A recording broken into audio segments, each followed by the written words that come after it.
Pod nadzorom Štampara Makarija, koji je zanat naučio u Veneciji, rad na prvoj knjizi trajao je cijelu godinu i završen je 4. januara 1494. godine, kada je odštampan Oktoih prvoglasnik, prva štampana knjiga kod južnih Slovena.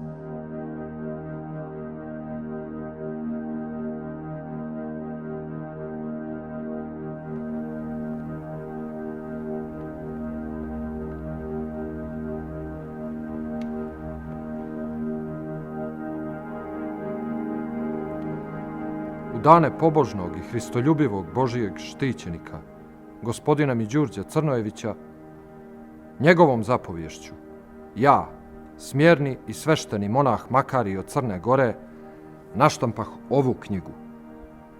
Sve ono što sam naučio u Veneciji pokušao sam da prenesem na 7 mojih pomoćnika. I na ovu knjigu, Oktoih prvoglasnik. Ovaj Oktoih od 296 strana pečatali smo na staroslovenskom jeziku za liturgiju u našim crkvama.